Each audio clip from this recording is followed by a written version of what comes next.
Modeling is a business. It is your business. If you do not know how to negotiate, how are you going to make any money off it? Hi guys, my name is Fome and this is my channel. Welcome back to my channel, guys. So I attended the show where I heard one of the models complaining bitterly that they were paying her peanuts and then they told her to buy a wig she was meant to use for the show. And she had to buy this wig from her money, from her purse. And I'm wondering, are you even a hairstylist? Why should you be buying a wig to use for on the job? It is very wrong, guys. And I've noticed it's a common trend locally where models do not find out how much they are being paid to do the job. They just get there. They tell them this is what you do, XYZ. They do not ask what's the duration of the job. How am I getting paid? How much am I getting? When am I getting paid? Usually you hear them speaking amongst themselves, hush hush. They never face the clients to ask them squarely these questions, and it is very wrong, absolutely wrong. So now I'm going to discuss with you guys some tips and some factors to consider when negotiating. This is absolutely important for models, especially freelance models and agencies. So if your agency is paying you a particular sum for a job, these are some of the factors that they would normally consider before signing the deal on your behalf. The first thing you need to consider is you are a brand. Your face is a brand, so you need to set some value to yourself, to your services. Set your standards high, guys. Don't set it low. Now, how do you set value to yourself? Usually that would come from the experience that you've had, your skill sets and your general packaging. You guys know what I mean now. So yeah, from your experience, if you had 15 years experience in the industry, you obviously not charge the same as someone who's just stepping into the industry.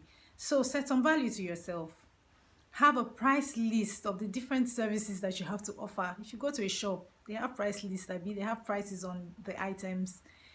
If you call someone to offer some kind of service, an accountant for instance, he charges you a particular sum. So have a price list, you might not really necessarily have to write it down, but have it have it somewhere in your head. This is how much I'm taking and not less than this. This just acts as a guide. Doesn't mean you won't negotiate, but it acts as a guide towards you charging for the services that you have to render eventually. And so the next thing you need to consider is who's the brand that requires your service. Are they a big brand? Are they a local brand? Is it is the brand only in the country? Is it a worldwide brand? Obviously, the amount that you should ask for from an international brand will be much higher than that of a local brand. So you need to find out who the brand is. So do some research into who the brand is. That will serve as a guide towards you billing them for your services. And so the third thing you need to find out is what kind of job is it? Is it a fashion show? Is it a photo shoot? Is it going to be used on TV? What platforms? Is it going to be used on a billboard, or is it an editorial, a magazine editorial? Is it a promotions job? You need to find out specifically what kind of job it is for. These are the kinds of jobs that you would normally find with modeling.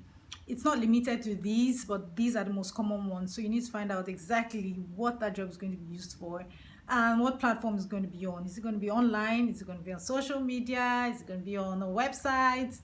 These are some of the different categories that you would usually find. Number 4 thing, models locally, they hardly ever ask. I don't know if they get so excited with the fact that they just booked the job and they're so happy. They don't even ask, how long are you going to be using my images for? It is so important, guys. Sometimes they tell you they'll use it for 3 months or 6 months or a year, but it usually exceeds a year. And some clients lie about the duration because they don't want to pay so much. So you need to shine your eyes. You need to really shine your eyes. So find out for how long are you going to be using my images. And once you find that out, obviously the more they use the images, the more money for you. Another aspect to duration is, for how long am I going to be doing this job? Like, I've booked it now. How long will it take to get it completed? Fashion Week, for instance, takes a bit longer than a one-off show. Some TV commercials take more than a day to shoot. Some even some photo shoots take more than a day to shoot it. So you need to find out how long you're going to be working with them to complete this particular job. Once you find that out, it will serve as a guide towards you telling them, okay, this is how much money I want. Another absolutely important factor is the location. Now, that's the fifth factor you need to consider. The location. Where are my images or the TV commercial? Where is it going to show? Is it going to show in my city? Is it going to show in my region or just in the west or only in the north? Is it going to be shown across the country? Is it going to be shown in just the continent, Pan Africa, for instance? Or is it going to be worldwide? Guys, we all want to aim for the worldwide wide deals. Now, if it's worldwide, you know, obviously you're going to charge a lot more than a local show or a local job, for instance. So that would serve. It's one of the major factors that you should consider. And I think the number six thing that you should consider that you can't consider usually is you can charge based on the quantity of whatever it is you're going to be modeling. So if a designer calls you to model her clothes for a lookbook, you could charge based on how many clothes you're going to wear, or how many wigs am I going to wear, or how many shoes is it, how many outfits.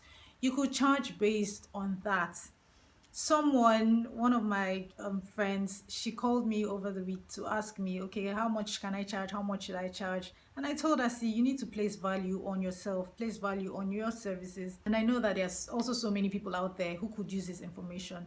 So I hope this helps you. If you have any other questions, you could ask me. You could reach me directly on Instagram.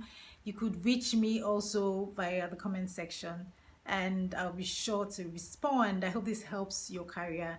Thank you so much for watching, guys. Don't forget to subscribe. Hit the subscribe button, and you can also like this video. Thank you so much, guys. Don't forget to share, and take care. Bye.